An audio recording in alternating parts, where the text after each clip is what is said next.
দিনের বেলায় অন্ধকার ব্যবসা প্রতিষ্ঠান, কারণ নেই বিদ্যুৎ।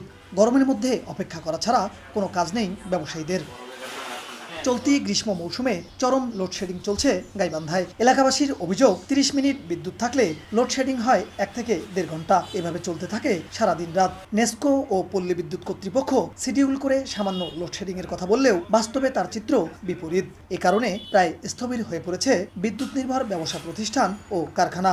একদিকে ঘন ঘন লোডশেডিং, অন্যদিকে তীব্র গরম, আর এতে চরম ভোগান্তিতে এলাকাবাসী। কারেন্ট চলে গেলে ১ ঘন্টা ১.৫ ঘন্টা করে থাকে না। এইরকম করে কারেন্টে যদি এত সমস্যা হয়, তাহলে আমরা ঘরে কাজ কাম করবো কিভাবে? কিছুক্ষণ পরপর কারণ লোডশেডিং হয়, এভাবে তো আমরা অর্ডারপাতি নিয়ে কাজকর্ম সারতে পারতেছি না। আমাদের যে ব্যবসা, আইটি ব্যবসা, এই আইটি ব্যবসা সম্পূর্ণই হলো কারেন্টের উপর নির্ভর।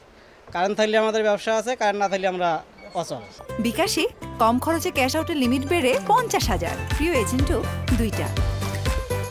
এদিকে অতিরিক্ত লোডশেডিং এর অভিযোগ অস্বীকার করে বিদ্যুৎ বিভাগের দাবি, তীব্র গরমে চাহিদা বেড়ে যাওয়ায় শিডিউল করে বিদ্যুৎ সরবরাহ করা হচ্ছে। চাহিদার সাথে প্রাপ্তির একটু হলেই মেনলি লোডশেডটা হয়।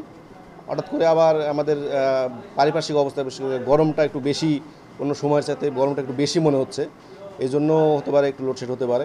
নেসকো ও পল্লী বিদ্যুতের তথ্য মতে বর্তমানে গাইবান্ধায় দৈনিক বিদ্যুতের গড় চাহিদা ৯০ মেগাওয়াট। বিপ্লব ইসলাম, সময় সংবাদ, গাইবান্ধা।